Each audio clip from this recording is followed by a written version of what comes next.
My name is Ray Silverman. I am the director of the Museum Studies program here at the University of Michigan. This year-long series celebrates the 10th anniversary of the Museum Studies program at the University of Michigan by showcasing Michigan faculty and leading regional museum professionals in conversations that straddle disciplinary boundaries, dealing with a range of compelling issues. As the Museum Studies program enters its second decade, we wish to acknowledge the vast richness of the museum as an arena for interdisciplinary inquiry and to renew our commitment to bridging the theory and practice of museum work. This afternoon, it is my great pleasure and privilege to introduce Brian Kennedy and Peter McIsaac. Brian Kennedy has been president, director, and CEO of the Toledo Museum of Art since September 2010. At Toledo, he oversees a 36-acre campus housing one of America's finest art collections in 3 architecturally significant buildings. Brian came to the museum with extensive experience in senior leadership positions at art museums in Ireland, Australia, and the United States. A strategic thinker and collaborative leader, he is also a respected art historian, curator, and author. Born in Dublin, Ireland, Brian studied art history and history at University College in Dublin, earning bachelor's, master's, and doctoral degrees. Prior to coming to the United States, he spent 8 years as assistant director of the National Gallery of Ireland, Dublin, and 7 years as director of the National Gallery of Australia in Canberra. Subsequently, Brian served as director of Dartmouth College's Hood Museum of Art in Hanover, New Hampshire from 2005 to 2010, before becoming director at Toledo. A frequent speaker at conferences and seminars, Brian is a prolific author, most recently of books on the artists Sean Scully and Frank Stella. He is a past chair of the Irish Association of Art Historians and of the Council of Australian Art Museum Directors. Brian is currently a member of the Association of Art Museum Directors, the American Association of Museums, and the International Association of Art Critics. Peter McIsaac has been Associate Professor of German and Museum Studies at the University of Michigan since 2011. Peter earned his bachelor's degree from here at Michigan with high distinction, and I usually don't point out people's bachelor's degrees, but he wrote honors theses in both German and physics. I didn't know that until I read your CV. He then moved on to Harvard, where he earned his doctorate in Germanic languages and literatures in 1996. Before returning to Michigan, Peter served as director of the Canadian Center for German and European Studies and as affiliated faculty of graduate studies in the program in the humanities at York University. He has also held assistant professorships and lecturer positions at Duke University, Harvard, and the Massachusetts Institute of Technology.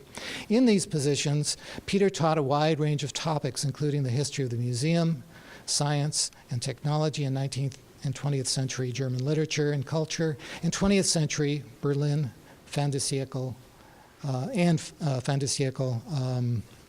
Vienna. Accordingly, Peter's scholarship takes place at the intersections of modern German literature and culture, museum studies, and science and technology.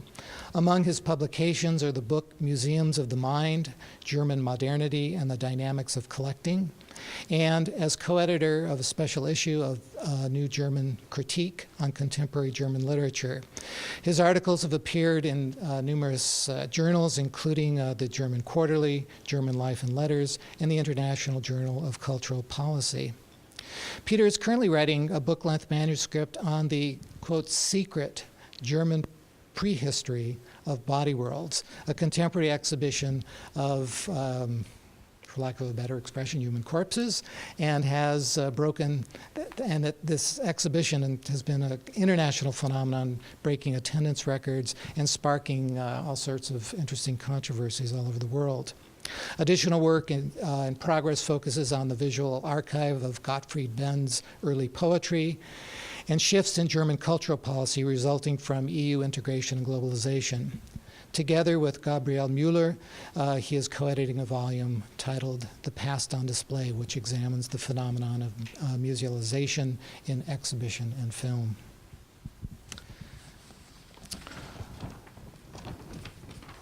Shifts in perceptions of social responsibility and rapidly changing global environment have presented curators and scholars with unprecedented challenges, including a range of ethical and legal demands that museums openly account for the ways they acquire, maintain, and display the objects in their collections.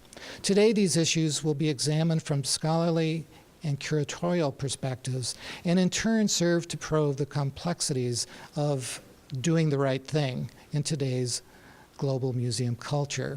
Before turning things over to Brian and Peter, just wanted to remind folks here that the 8th and final Cross Currents event will be a conversation between Bob Greasy and Douglas Conley, focusing on historic houses and public gardens.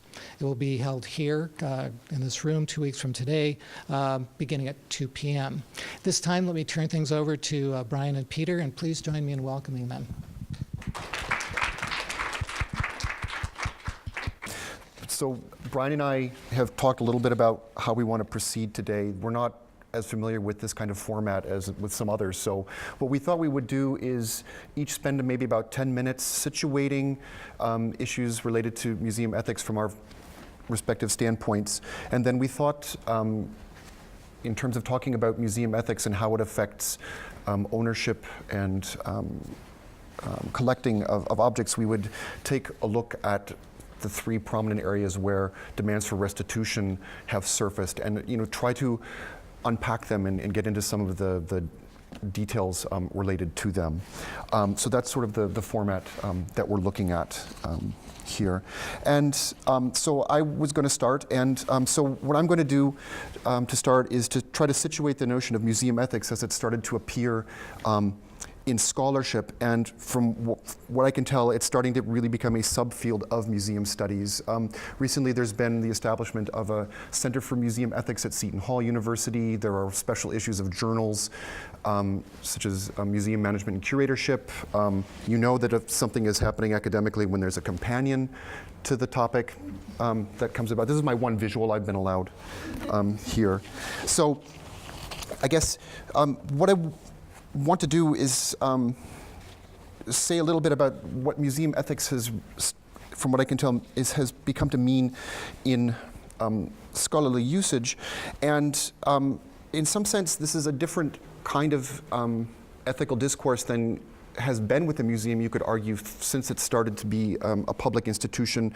If you think back to the way that public art museums were sort of instantiated with Kantian and Schillerian aesthetics, where improvement of the self through the exposure to art was an ethical imperative, and that this was supposed to lead to social cohesion and social harmony and these sorts of things. I mean, these ideas are still there, but from what I can see, museum ethics today, in the way it's being framed in scholarly terms, is actually something much more encompassing, but it's also maybe a little bit harder to pin down in some sense. And so I guess part of what I'm trying to refer to here is this mantra that Ray mentioned, that museums are now charged today with doing the right thing in every regard. And so museum ethics, in some sense, is tasked with offering guidance in an environment that has become incredibly contested in many ways. And where situations are not really a simple right or wrong, but you have competing goods. And so museum ethics is there, hopefully, to provide some sort of guidance. And that this is a kind of globalizing conception is expressed in the opening sentences of Tristram Besterman's chapter, which he published in the 2006 Companion to Museum Studies. And he writes, "Museum ethics seeks to provide a purposeful, philosophical framework for all that the museum does. Developed from within the museum profession, museum ethics is an expression of the continuing debate about the responsibilities that museums owe to society." And if this is true, if this is a philosophical framework for all that the museum does, it's seeming to become something of a master category for thinking about why we have museums, what their role will be, and this sort of thing. And this is actually quite a lot.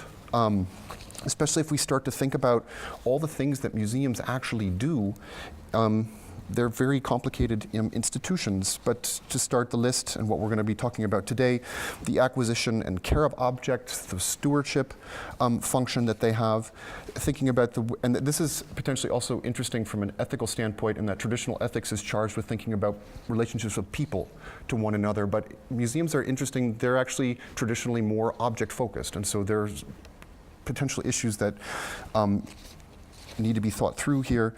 The way that museums set up relationships to stakeholders, whether they be patrons, donors, sponsors, and all the different employees there. The cultures that they represent, whether they're the dominant groups, say Western European art in Western museums, or those of other cultures, which is of course an issue that's been under a lot more scrutiny lately. A whole other set of issues arises in thinking about the ways that museums cover their expenses, how they pay their bills, where the funding comes from, and how that may or may not impact the operations and the missions that they have. Thinking about museum shops. What do they sell? Where do they source the things that they sell? What do they do with the profits? There's a whole other discussion about museums and the environment, sustainability. I mean, I could go on, but I mean, maybe you can see that there's actually a huge terrain here in thinking about what museums done. And in theory, museum ethics is supposed to help us think about all of those sorts of things. So what I wanted to move to is to say, the issue of museum ethics is also potentially, I think, a challenging one in the sense that such a framework and would want to say something about the sort of stable values that museums come to represent. You know, are they, democratic? Do they provide moral uplift, education, this sort of thing? But they're also supposed to say something about the way museums can change, how they change, how they should change, and so. Finding the categories and the terms that help us do that is difficult. One of the terms that has come up that has gotten a certain amount of currency is the notion of the public trust. But even that, I think, can be framed different ways. But maybe I don't know if you want to say anything about that or not, but it's certainly one of the terms that has risen in the debates. But as Bertram's statement that I read just a second ago makes clear, a good deal of change has been happening, and I want to point to just two areas as I round out my comments. One is, as Bertram says, within the field itself. So the way that the museum profession has developed and specialized is certainly something that is directly related to the rise of museum ethics.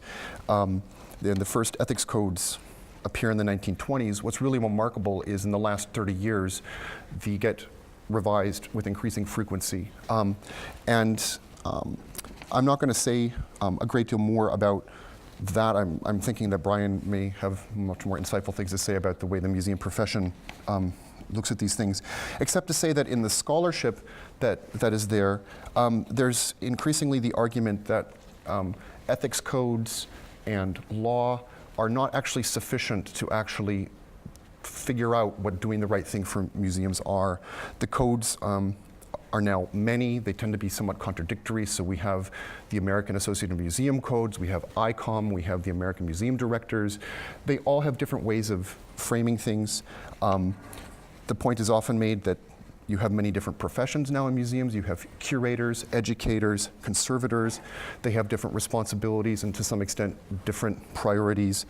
And very often these codes are vague in a variety of ways. They're often drafted to reach consensus, but all this means that they have to be interpreted. And so there's a way in which scholars have been emphasizing museum ethics is a discourse that actually has to be invoked and constantly reinvigorated in order for something like museum ethics to actually achieve its goal and make it possible for museums to do the right thing.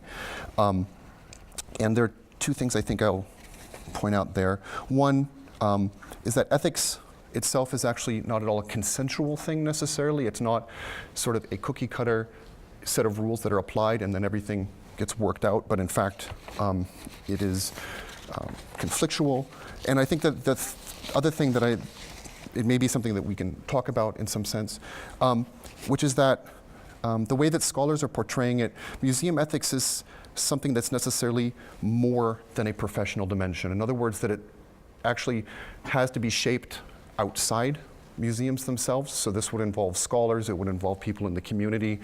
And this would seem on some level maybe to be an implicit challenge to museum authority. And thinking about ethics and the way it relates to authority, to me it seems like some scholars are wanting to set up a situation where if a museum were not to want to respond to the community in a certain way, that is implicitly unethical in a certain sense. At least this is a trend that I'm seeing in the scholarship right now. I just wanted to close off by pointing to the second area in which change, I think, has been driving the rise of ethics, and that has to do with developments outside museums, and so the way that museums tie to communities, constituencies, and the larger social framework, I think is important. And I can just briefly touch on these. One, there have been tremendous changes in the legal and funding structures that are out there, and this has forced museums to rethink, where they get funding, what they show. There's been a general need to widen visitor bases. Blockbuster exhibitions are one area where this has taken place, but as museums have succeeded in bringing in more visitors, this has also led to rethinking of all sorts of other issues.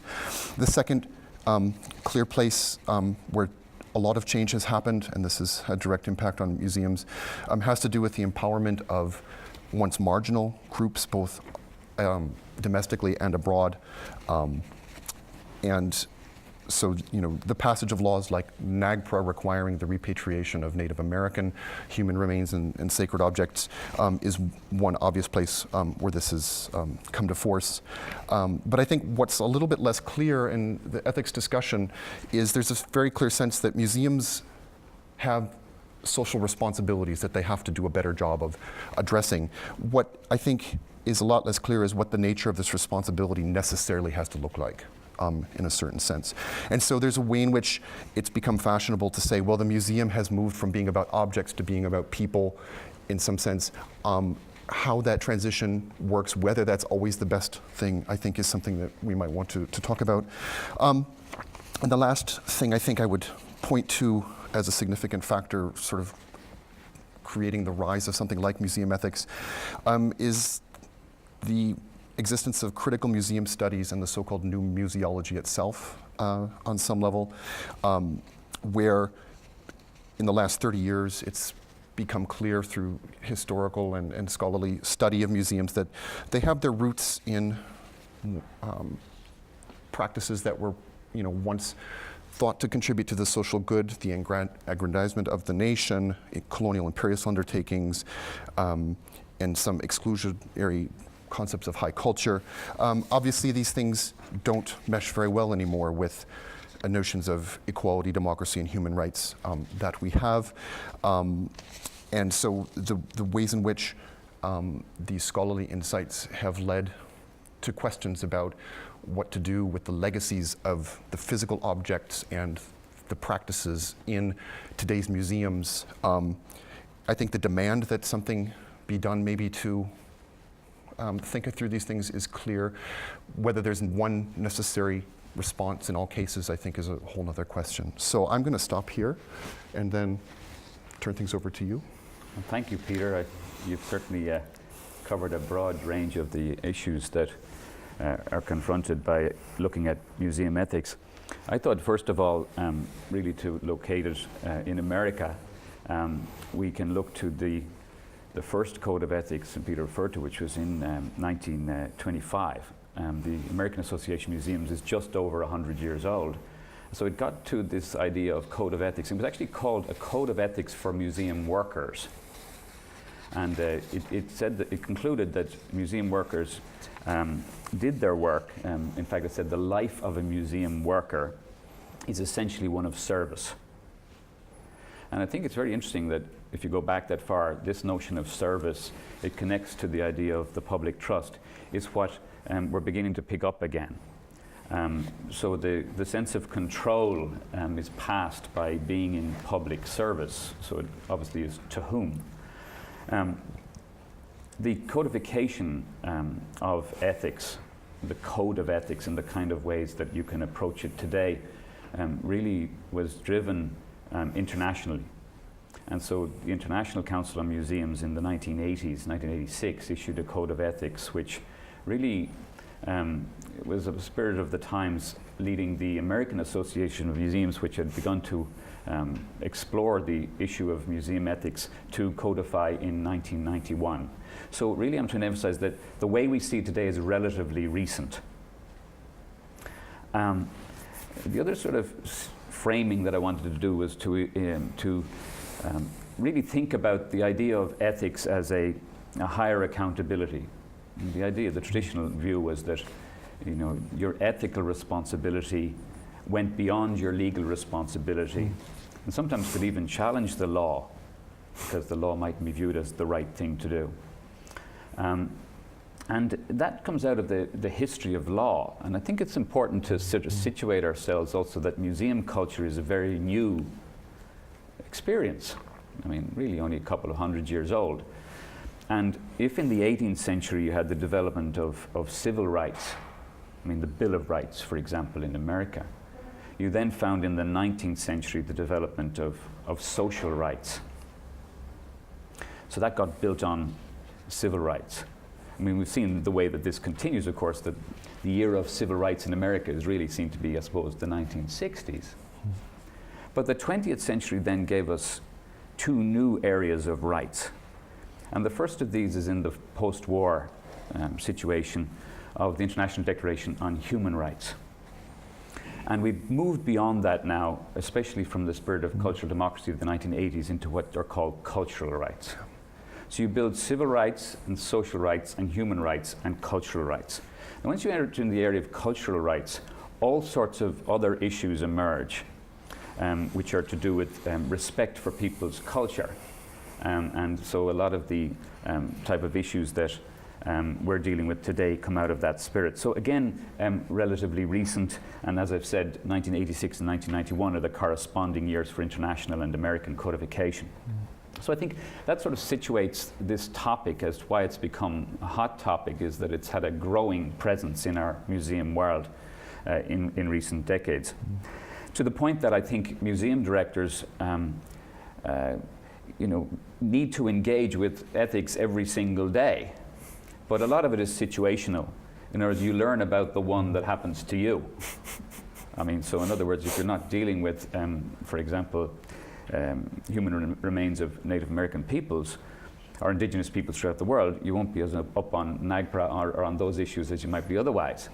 There's a sense of, I think, moral obligation, and ethics per se is it's a part of moral philosophy. That's where it comes from. So I think that there are a couple of broad introductions from me. And the last one I'd put to you would be this sense to which Peter has referred to a literature emerging. But not only that, to an advice council. And albeit that the different associations have somewhat different interpretations, and none of them are obligatory. I mean, they're guidelines, right? Which leads to some challenge, of course. The American Association of Museums, in the formation relatively recently of the Center for the Future of Museums, which is largely driven as a website, has caused us to get a lot of information and a lot of reports commissioned, which are feeding us on a multiplicity of intersections between museums and ethics that I imagine we'll begin to consider in the conversation. Okay, great. So I thought I would say just a little bit about NAGPRA as a starting point. And I think less because, I mean, as you point out, NAGPRA has had, I think, fewer effects on art museums than it has, say, on natural history or anthropology museums. But I think its rise expresses, in some sense, this shift to cultural rights, and its rise both internationally and then domestically as a function of a whole range of transformations. I won't say a whole lot about the background to it, except to say the decision to pass a law, I think, actually came from a sense that museums were maybe not moving quickly enough in a certain sense, and that some sort of legal step was necessary. But part of what I want to draw out and saying a little bit about NAGPRA is there's this sense in that even though there is this force of law behind driving some of these changes, that it actually seems to have made ethics more necessary in the sense that you're talking about it being sort of a sense of higher accountability and these sorts of things.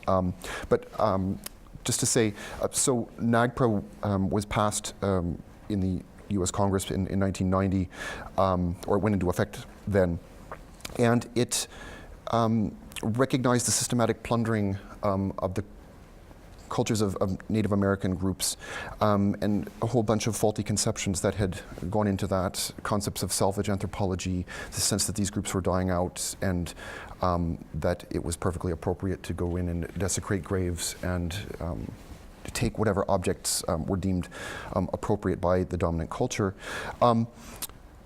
And part of what this law mandated was that all institutions that received federal funding had to review their inventories, make their information available, especially to tribes they could identify as culturally affiliated, and then collaborate with tribes on what to do with them. So the law itself did not say objects had to be returned, but it really had to open up a discussion with affected groups and affected tribes and allow them to have a say on what was going on. And it had other sorts of impacts. It was also designed to restrict illicit trade in excavated objects and these sorts of things.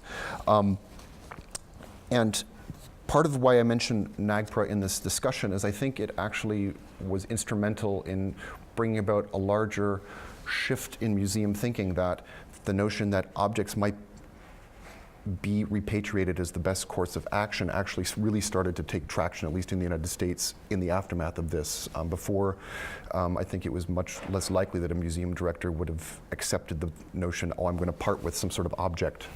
You know, it just seemed to be contradictory to the mission of the museum then.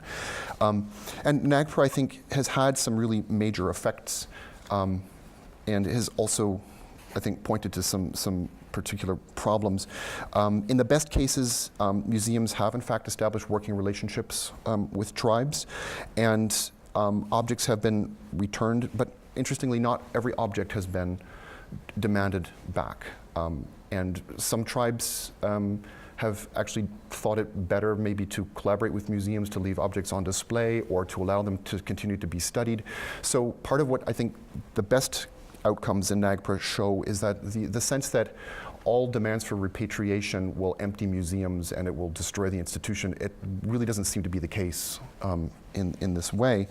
And there's been, I think, a lot of win-win in the sense that the museums that have, and the scholars who have collaborated with tribes have actually gained a lot of useful information, and they have new practices in place as they go down the road in a certain sense. And it's also worth pointing out that there's been a whole new boom in the founding of tribal museums. So tribes that get objects back sometimes decide to erect their own museums. And so there's been a lot of interesting development along those lines. Part of what has been a problem with NAGPRA is, one, it's sort of an unfounded mandate. So museums were put under a lot of pressure and to very quickly go through and do inventories, to publish information, but the funding wasn't there. It was a very vaguely drafted law in some sense, so a lot of the terms were actually ill-defined in a certain sense. So one of the key notions in NAGPRA is that objects need to be culturally affiliable for them to be then repatriated. It turns out that only 27% of objects have actually had that designation, so the majority of objects that have been identified remain in a kind of limbo. And the law itself didn't really give very clear routes for what to do in these cases. So even museums that had very good intentions have sometimes been stymied in trying to figure out, well, what do we do with the objects that where we don't know whose they are, in a sense. But I think part of what that has led to, it's taken till 2010 for them to actually define rules. It was designed as a regulatory process, and so the agencies had to define rules for what to do with objects. So they now have a rule in place for the last year and a half as to what to do with these unaffiliable objects. And so there's sort of a way forward, but it's incredibly slow in how the process has worked. And it's also led to a lot of wiggle room, if you want to call it that, for museums that maybe want to hold on to their objects. And I think that has led to a sense that we actually need to have museums make an upfront ethical commitment, you know, to comply with the law. And there's this weird sort of back and forth between law and ethics that sometimes I think you see happening when you look at these cases, where you know, this sense that ethics demands a higher accountability. It's sort of a question of, you know, well, where does that come from if the law itself and the legal framework doesn't actually impart that in a certain sense? Yeah, I mean, NAGPRA is one aspect. The other two major issues that have affected museums recently are Nazi looted art and antiquities, and they're, I mean, huge areas in themselves. I'm sort of drawn to thinking, though, maybe it's from an international perspective, having lived in different countries, that what's the driver here is the connectedness and increasing connectedness that we have internationally. I mean, in pointing to human and cultural rights, I'm really talking to the growth of international organizations. And actually, Peter Singer, terrific writer, now at Princeton, an Australian, in a book called One World a few years ago, he talked about this idea, well, what do you think is going to happen to the world? And it prompted me to think about a comment that I remember hearing in the 1980s from Gaston Thorn, who was the Prime Minister of Luxembourg, who became head of the European Commission. And he said that the more economically and politically integrated we become, the more culturally different. And I'm finding that again and again, that we're sharing currencies, we're sharing languages as politics and economics, and as particularly for commerce, and especially with the introduction of intellectual property rights, and as that will pertain to the internet. There's a whole realm of things at work here that is causing us to begin to engage with ethics in areas that we hadn't thought of before. In Australia, it's been somewhat in the vanguard because of exigencies of the indigenous population there, and the development of moral rights. And again, America tends to be somewhat laggard in that, for example, the 1970 convention, UNESCO Convention on Looted Objects, was signed by America in 1983. It was only in recent years that museum directors here, art museum directors, agreed to accept 1970 as a date for by which all objects would have to have had provenance. And in Australia, for example, you know, you've got moral rights being applied to Indigenous communities who have rights over designs that they share together because they're part of the same clan. And so it's a complexity I'm trying to point to, which is requiring us to be really quite nimble-footed, because oftentimes we're ahead of the law, and sometimes we're really in resentment of the law, and we're required to do the right thing. So the question of who says what's right is, I suppose, a major one to consider. And I like to remark that, you know, museum directors need to remember they work for somebody. So the somebody is the board of trustees who hold that museum in trust through voluntary service. So these are the kinds of issues that are causing complexity. Issues of human remains, issues of sacred and funerary objects have really only received serious attention in recent decades, and will continue to cause complexity in our behaviors. But I'd encourage you to just look to, you know, say websites like the Centre for the Future Museums, where there's a whole plethora of ways in which museums are confronting ethics now, whether ethics of accessibility, who gets in, what do you pay, should there be any, what's about accessibility to collections, do we have an accountability to objects, is there really such a thing as a latent propensity to be useful? I mean, in other words, we have objects in our collections waiting for someone someday to come along and find them useful. I mean, let's examine something like that. What about issues associated with the control of content? Who controls it? Why? And then that's faced against crowdsourcing or community-generated exhibitions that we're allowed now. Or maybe just as one more example, what does diversity really mean today? And all the ways that would be confronted that would cause you to have to think ethically. So I'm really just trying to point to the extraordinary breadth of this topic, which has caused it to be relatively in its infancy. But I, on the other hand, I don't see any difference between a museum director today and a museum director in 1890 or 1920 having to consider what's right thing to do. It's situational, and ethics change. I mean, science causes that. For example, until relatively recently, we didn't have an ethical issue about deciding whether or not it was ethical to find out the sex of your baby that's still in the womb, or indeed to be able to determine whether or not one would have it based on the fact that it might have a disability. Ethics are in constant flux, and that's true of museums too. So, I guess I would pick up on the reference you made to Nazi looted art, and I guess simply point, I guess, to some of the complexity, I guess, in that realm that has seemed to be in play, and I think part of what jumps out to me on that score is the sense that historical circumstances, I think, have presented many cases where it's actually extremely difficult to know for sure what happened in a particular case. And so I'm sure everyone in the room is aware that the question of Nazi looted art has been, very much on the forefront of museums, certainly in the 1990s. What's surprising about that topic is that it actually has sort of surfaced only at that point.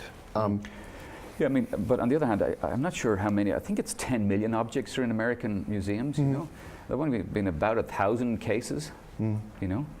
So we get very rightly active on something that has a very small impact on the collections. But why? Because of the change that we've had in the way that we perceive what is right, and how, when something is as extraordinarily egregious as the Holocaust, what has to happen there. And so it becomes a case from which we can learn how to behave in other situations. On the other hand, it's also true that I think a reasonable person would say that we're basically dealing with the now to look after the future, while not able to deal with the past. Because in the relatively recent past, certain countries have accumulated extraordinary numbers of objects by effectively taking them as spoils of war, often looting and pillaging them. But there's nothing we can do about that. The point, because it's too far ago, but it's not that long ago. So we're developing date lines which are really within living memory by saying, well, we can do nothing about the past, even though the past is so much bigger in terms of its impact on the collections than the things we can actually do something about.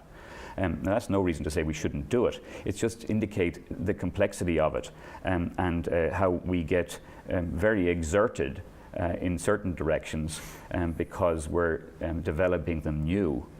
But as we embody them and imbibe them, in 100 years' time, one would imagine these will be treated very differently. They almost may be systemic at that stage. But for now, it's totally evolving, and therefore very difficult. So we're constantly relying on case study. Yeah. No, I mean, I think an illustration of that is the sense that Napoleon is famous for having looted art all across Europe wherever he went. It is now the case, there have been statements by various museum directors around Europe that, I mean, roughly only half the objects that were looted by Napoleon got returned, but it wouldn't occur to people now to lay claim to them and demand restitution for them. But for cases having to do, say, with Nazi looted art, or I think certain issues having to do with antiquities, this sense of this still being a current issue, I think, is really probably the important one.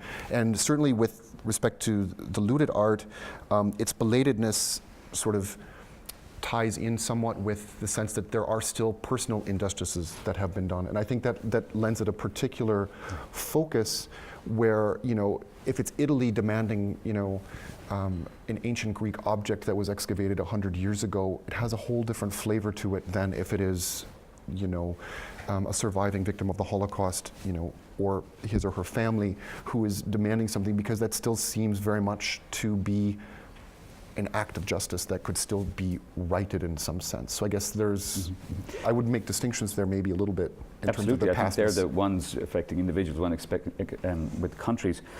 Just to draw out what I said earlier, though, about the more politically and economically integrated we become, the more we become, issues of cultural rights become predominant.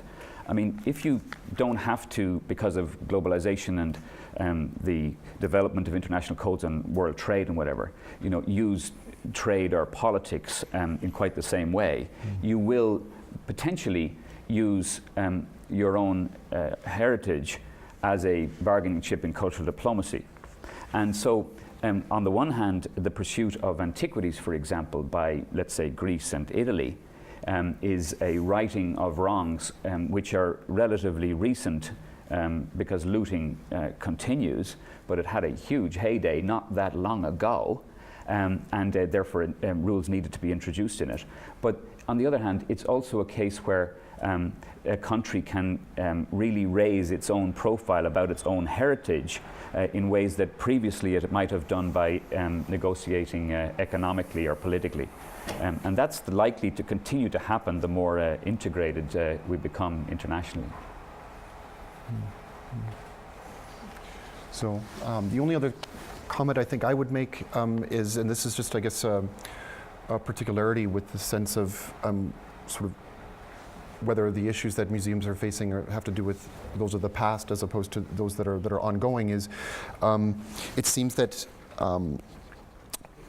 when we are talking about antiquities, then there has been the point sustained that so I mean, you made reference to 1970 as this date that's been agreed upon.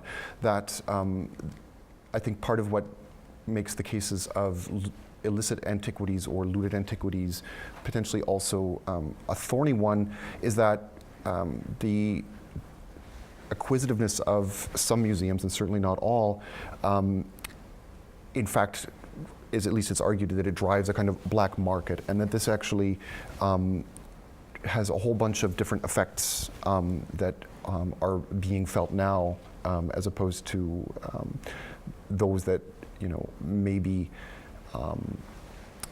felt in cases having to do, say, with the Parthenon sculptures and these sorts of things. And here I'm thinking about the way in which a museum that would purchase unprovenanced antiquities is participating in an economy in which there's destruction of cultural knowledge, destruction of cultural heritage, and this sort of thing, along with potentially, at least the argument runs that this is also depriving certain cultures of ties to the heritage that they have. And I think one of the points there that goes back to something you were saying is, since this turn to cultural rights, there's a sense in which, and this has been enshrined in various UNESCO conventions, there's the sense that cultural patrimony is something that belongs to all people, and this is something I think that ties into some of the current questions about what museums should be doing when it comes to acquiring antiquities with less than a completely clear record of where they have come from in this sense. And I don't know, from the museum standpoint, whether it's always so clear cut. I think sometimes it seems very clear when you set up the argument in the abstract. Mm-hmm. Right. Well, again, it's only when you confront the issues to do with a particular object and have to accept what point convinces you, how much do you believe that something should be returned, even sometimes in the absence of a complete concrete case. That's when you really begin to engage this issue. It's very, very complex because, maybe looking at it coldly, we do confront, for example, the fact that museums' participation in the illicit market is tiny in comparison to the scale of the illicit market. But it's easier to deal with museums because they're known entities and they're responsible in the public trust, whereas private people can operate differently. So that's not to say, of course, it's the obligation of an institution set up in the public service to make sure that it has appropriate codes of conduct that would be seen by the public generally to be appropriate. So there's that higher level of responsibility. But it's also true that, you know, looking at it coldly, we also have the development of national borders that are relatively recent, being exercised in ways over cultures that didn't have that structure. And so you're dealing with the now, and you're looking at it from a legal point of view, driving an ethical point of view, and at the same time the issues of, irrespective of the legal point of view, what do you think is right in any given situation? And that's why I point to the fact that it's becoming so much broader. I'll give you one example. I don't know if any of the art museums in the Association of Art Museum Directors here are actually operating socially responsible investing, as, for example, hospitals and education institutions frequently do, charitable organizations. That is to say, if a museum is set up in the public service for the purpose of art education, well then if you take it on a body, mind and spirit basis, it would not be appropriate to accept sponsorship or to buy shares in companies that would make things that would be bad for your health. But particularly in America, we operate with very significant museum endowments in many institutions. And so to what extent do we absolutely operate ethically and appropriately to our purpose? So, you know, the whole issue of transparency, the whole issue of how this is developing is becoming exceedingly complex. But it's really a case of, are you really what you say you are? And how far do you have to go to demonstrate that? And the whole issue of transparency generally is affecting every discipline, and museums are just part of that overall trend. Any questions? So I guess we'll open it up. I mean, we've sort of gone all over the place in some sense, but hopefully we've touched on issues that will allow some sort of tie-in.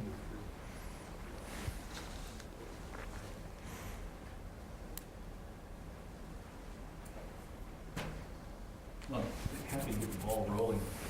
There's a microphone here. Even better. Thank you. Fascinating presentation, and to kind of get us moving along, we've touched on many fascinating subjects here, but on the issue of repatriation, I'd like to ask you to give us some opinions about stewardship of an object. If, for instance, and this one you'll recognize, Thailand demands the Chicago Art Institute return a lintel, but it's clear that the country, in this case Thailand, is politically unstable. What burden is placed on you as administrators and actually trustees of a collection to refuse that? And how do you make a judgment about when a demand makes sense politically, because you place at risk the bad curatorial practice for the object, or perhaps its destruction for political purposes you can't control? Thank you. But it really depends on how the claim arose. I mean, I don't think many museums are looking at their collections wondering what they can volunteer to give back, you know, in the abstract, right? Where certain countries have developed considerable claims and have even gone further and signed stipulation agreements with the American government, then it takes into a whole different realm. And I think that, let's say, the government of Thailand, I'm not sure exactly what the nature of the agreement is with Thailand and America. But let's say, in contrast, just use a different example in the absence of my knowing that, with Italy, where we know that since 2001, the American government entered into an agreement to return looted objects from American museums. A claim can arise from the Italian government, and then you're dealing with their Ministry of Culture. Or it can arise where they have invited the American government, which today would be Immigration Customs Enforcement, ICE, which was set up after 9/11, and has a division that deals with the return of looted objects. Then you're dealing with the American government.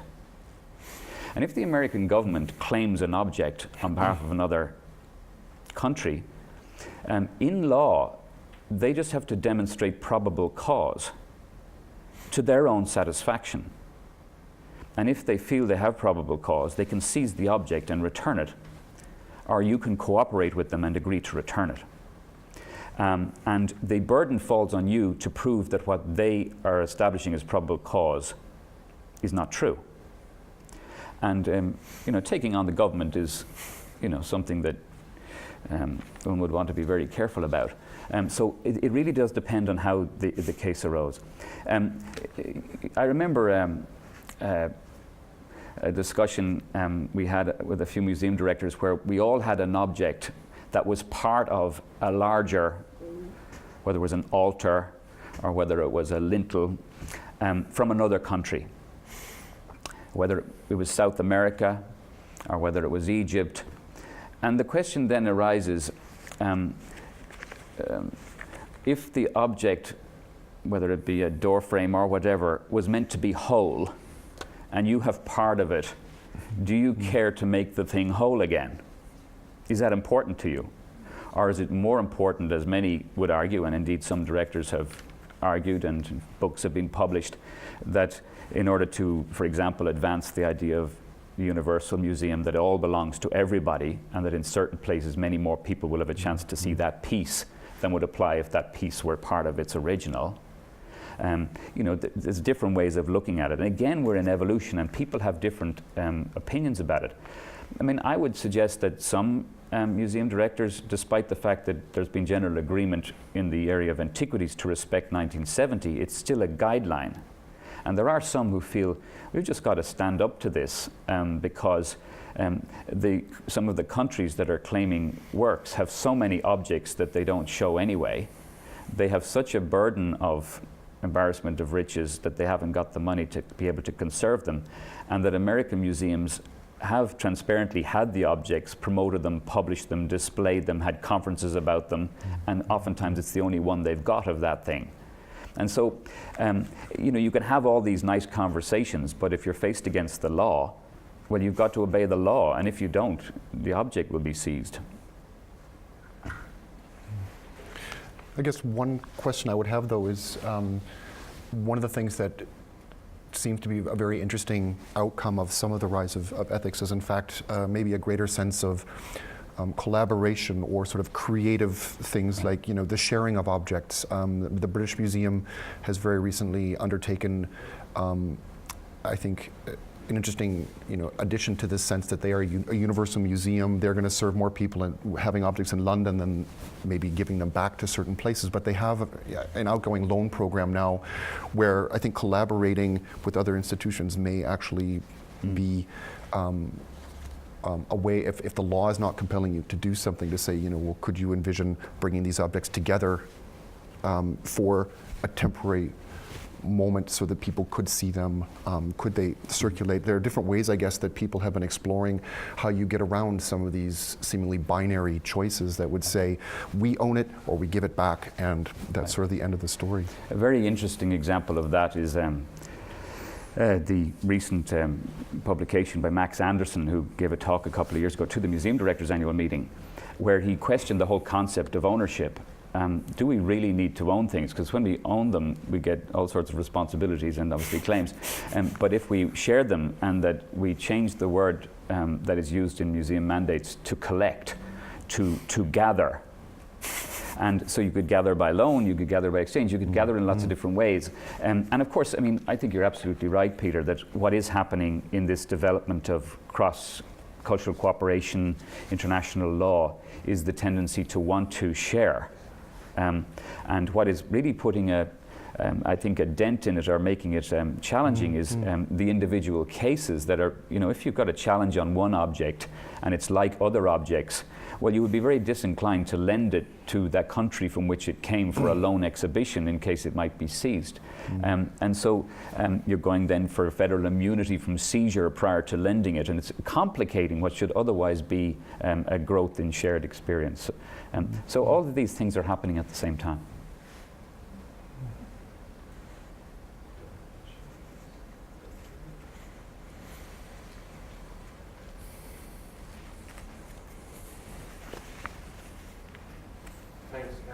Not sure where to start. There's so much there.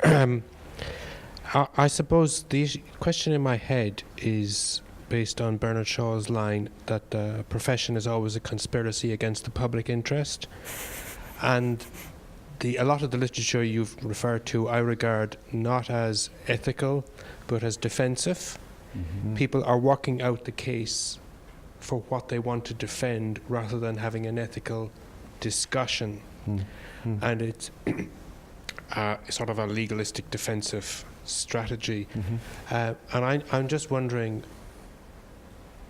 how we get beyond that, because that's when you get into the breakdown of trust, and then you get the claims and you can't do the negotiation. Although the British Museum started out from that position, and I think is trying to go beyond its very aggressive defence of its certain Greek objects to a more creative approach. But any ethical discussion that doesn't go beyond defending your self-interest seems to me to be a dishonest. And I suppose the phrase in my head is virtue ethics. You talked about what a reasonable person would decide, but how can we get to a stage where it's what a good person would decide, and how we think through, because you referred to the museum workers' code of ethics, and a lot of the debate is about institutions and law as opposed to the good museum worker and what he or she would do in these very complex situations. I'm not sure if that's clear enough to count as a question, but I'd be interested in your comments. I think it's absolutely appropriate in the consideration of ethics as part of moral philosophy to think about what is good and what is bad. There's not really a lot of literature on that. We don't consider it from that point of view. There's a lot of defense, and it's reasonable to be defensive when you feel you're under attack. And the reason why I think it feels like attack is because there's been such an incredible amount of control. So any effort to actually dent that monolith has been difficult. I'm told even my own museum, Toledo Museum of Art, there was a time not that long ago where, the director and the chairman of the board pretty well decided it, and nobody outside really knew what was going on. And there's no reason to tell them because it was totally private. Well, it's very different now because we're part of this big discussion. The challenge you make, Mark, is one that I think is ahead of its time. I think the museum director who would want to take that sort of stance, what is good and right, would have to win the support of their board to do what is good and right, and not what would seem to be very good but very foolish. So that sense of breaking down the collecting model, we gather, we collect, we keep, we share. It's a command and control model based on a model of museum directors as heroic leaders, And so there's a lot of change that's going on there, and it's a culture that was built up over quite a lot of decades, so it's going to take a few decades to unwind if that's what's seen to be appropriate. Yeah, I would only add, I think that there's a sense in literature I've seen in that it's easier to portray a position as ethical when it actually seems to go somewhat against your self-interest in a certain sense. And I think that also lends a little bit of a sense that anything that can appear to be self-interested will almost naturally look to be more unethical in a certain sense, which is a curious thing, but... And I think we've set up our own situations that are difficult. We've established institutions where we organize ourselves to hold the heritage in perpetuity. So we have this responsibility as museum professionals to keep it for future generations, to keep it. And that's the whole construct. And it's difficult to think about it as some sort of shared trust with everybody else, as opposed to shared trust with your particular museum on behalf of everybody else, which is the current situation.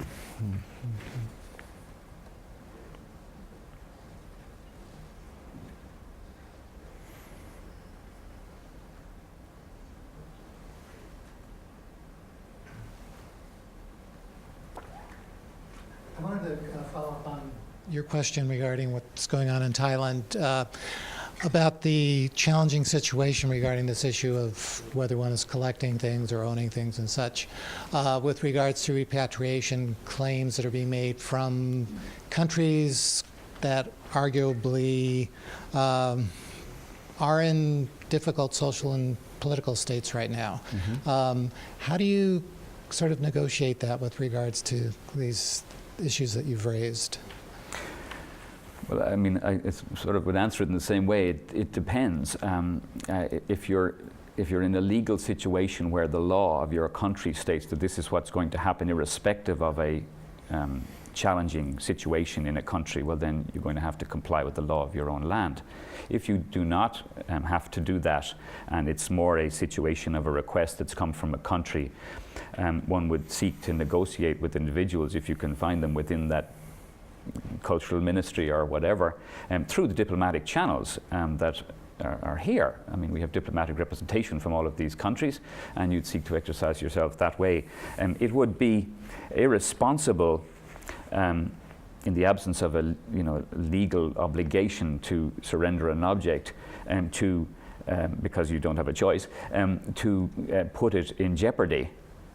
And I think that goes to the responsibility that we have and the situation we've established for museums as protectors of the heritage. We have a sense of guardianship. So I think any reasonable person would be disinclined to put an object into a situation where it would likely be looted or it would likely be destroyed, or and one would hope that one's own government and diplomatic channels might be able to accommodate that sort of responsible position. It's a hypothetical, but one hopes that reasonable people do reasonable things in reasonable situations, but ain't the real world often.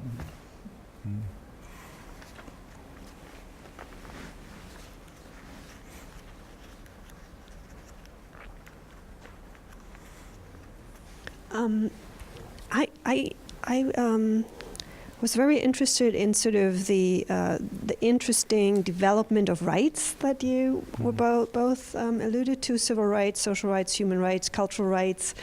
That sort of opens up a whole the horizon that museums currently move in, and you both you stressed cultural rights in Australia, moral rights, and then there is also still that concept of the universal museum in place. And Peter, you alluded to the British Museum and how it's finally is moving into some kind of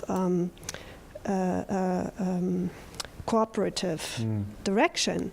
So I was wondering how you both see that tension that I find very interesting and that is touched upon on so many UNESCO declarations of the last decade. That tension between the Universal Museum and how that concept has changed, and at the same time the move towards cultural rights. The tension between globalization and the securing of diversity in particular localities, and the working with the different cultural constituencies on the ground. So, how does that inform your practice in Toledo, and how does this look from a scholarly perspective? Again, what we agree internationally among countries as part of international organizations has an element of consensus about it. What the British Museum might have established in its own statute of the British Parliament is established by one country. And so in the last 10, 20 years, as this idea had developed of the Universal Museum, advocated as a kind of central repository where people from anywhere could come. That really, well, one model of it was the idea of thinking about the Metropolitan Museum, the British Museum, the Louvre, Berlin and St. Petersburg as the designated places in the Western world where we would have all of these objects from everywhere and you just go there. Well, you know, that's all very nice, and you know, other museums might feel, why them and not us, you know, but because they're big already they can talk big. But it does have a lot of appeal in a increasingly mobile world that one hopes is going to become ever richer. The disparities of income throughout the world may make that concept more for the educated and those who can travel. And so how it affects me at Toledo is that, you know, I mean, I'm kind of be very frank about it. I mean, we're not a universal museum because there's whole parts of the world that we don't have anything from. You know, we're not encyclopedic, therefore. I mean, we're somewhat representative, but not entirely. And the particular model in Toledo is to have singular works by singular artists, you know, unique examples, whether we know the artist who made them or not, from all periods and cultures. So it's kind of the best of kind of collection. So each model is maybe part of a group of models, but there are many. And so this idea of the Universal Museum, the mega power, is really for only a handful of museums to be able to consider. And one would imagine that, for example, Delhi and Beijing might have one of those places, given that they have, you know, 1,200 million people and 1,000 million people, right? But they don't. In fact, they have countries where, if you go to their museums, significantly most of the art is from their own country. So there just isn't a universal model or a history of universal model in that way. This is not going to be resolved overnight, and it's one. Once an argument is made one way, I think it can easily be made other ways as well. There's a lot of self-interest involved. I think that's really what we're pointing to. But also there's an attempt to kind of resolve some way forward for us. And it's an attractive model that these places would be responsible on behalf of all of us for the world, irrespective of where they're situated or what particular national laws might apply to them in their own country. My sense is, I mean, one of the prevailing critiques in this scholarly world, you know, is in fact that a lot of this discourse of universality in fact masks a certain self-interest and a desire to sort of do business as usual. And I think part of what has broken that down for me is to see moves like the one that I described the British Museum making as saying, well, you know, I think that there are ways in which there are potentially creative solutions to these things. I think if there's some truth to the argument that I've heard Neil McGregor make, at least you can find videos of him talking about this on the internet. You know, London is a city, you know, where over 100 languages are spoken. It is a global city in that sense. And I think part of the challenge of the British Museum may well be to say, if they're going to have African objects on display, that they actually directly engage the African communities that are there and maybe have more of a direct connection to them in these places. I think, is it the Horniman in London, which has actually done something much more directly in that regard. And I think, you know, the challenge maybe to a universal museum is to, I guess, deliver on this rhetoric of saying, you know, we have things for the world, and find ways of doing that. If it's bringing the objects to places, you know, where, you know, they wouldn't otherwise have them, you know, take African objects to China, for instance, or what have you. But, you know, to say, you know, if a museum like the British Museum in London really has this kind of situation, then how do you really deliver that and, you know, break down what might otherwise be, you know, a very Western perspective on some of these cultures when, you know, they have maybe options at their doorstep that would be potentially interesting. I guess I'm advocating a kind of, you know, creative rethinking for this thing to, I guess, try to get away from a sense of binary. I mean, the biggest attraction, of course, is the development of the internet. And, you know, so these universal museums are now coming into the vanguard of distribution of information on the web. And I mean, that can be in multiple languages. And so I'm attracted by that because if I learned anything at Dartmouth for 5 years, it was that the generation of now, well, it doesn't seem to, on the basis of every conversation I had, privilege the engagement directly with the object over the engagement with the image of the object. They just see them as different experiences. It's different. I mean, is one better than the other? That's not really the tenor of the discussion. They're just different. And so the capacity that we have to engage content internationally through electronic formats is now, you know, well, it was inconceivable 20 years ago. We're living a revolution. It's incredibly dynamic. And so the potential that that offers to dissemination of shared information and indeed a sense of shared ownership well, will be seen in the future. But it's already beginning to become important. Thank you both for a great discussion this afternoon. I'm not sure I've got a whole question here, but I've got at least a half. So I'll start out with it and we'll see where it takes us. It just occurred to me as things were winding down that the discussion of ethics this afternoon has centered largely, has actually placed objects at the center of the discussion. And the relationship between objects and different cultures, different societies, different governments. And I'm wondering if for a moment we can move objects to the side and think about the relationship between a museum and its audience. Yeah. And I'm wondering if there are, if not ethical issues, perhaps obligations that museums might have to its public. And I'm wondering if you can talk about that for a minute or so. I think you're absolutely right. Every time one talks about rights, one should talk about duties and responsibilities. The emphasis on collections was, I suppose, that was our topic, you know, collecting and ownership. So the focus on objects. But in terms of a museum's assets, my own belief is that the primary asset of a museum is its staff, because nothing happens to the objects unless people do something with them. And the buildings and the intellectual property are other major assets. But frequently we think about, you know, what art have you got and how much money have you got? It's about your object assets and your money assets. So in that line of thinking, turning it around to the public, I mean, the responsibility to people is, again, a tension to point out, I think, ethically, what's the right thing to do.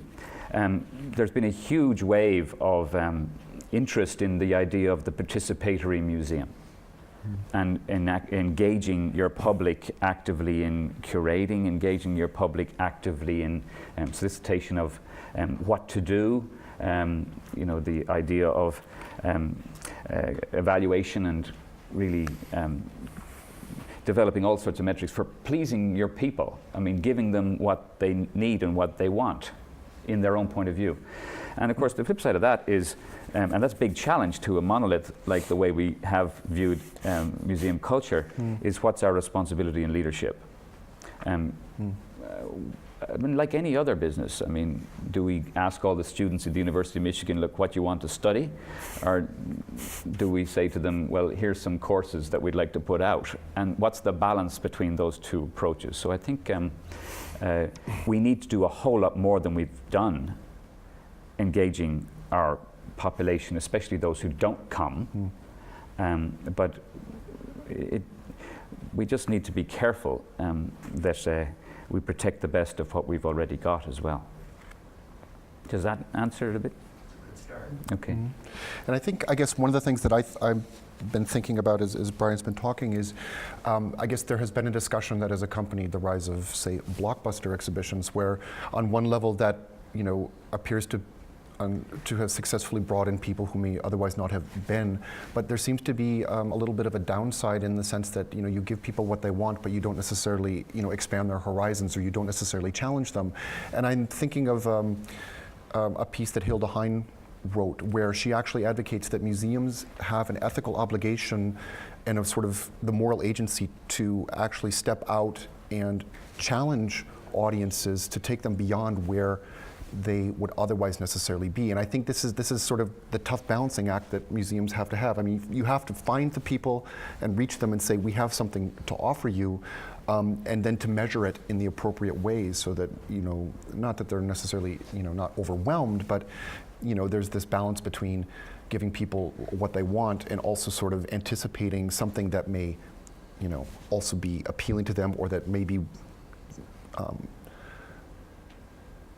I guess, something you might do to push them beyond a comfort zone, or to think about things that they otherwise wouldn't, in some sense. And so I think, there's obviously a challenge there, that the people who already get something out of museums, that's probably in a large part what they're using them for, in a certain sense. And I don't know, over lunch we were talking about, social media as maybe one way that, you can go and reach other constituencies, but it's certainly a challenge. But I guess I would, in terms of ethical obligation, I think museums are charged with, accessibility and being out there for everybody, but not necessarily, at the lowest level, in some sense. I guess I would want to hold on to some sense that museums also have an obligation to challenge to the greatest extent and to lead in that sense. Great. Thank you.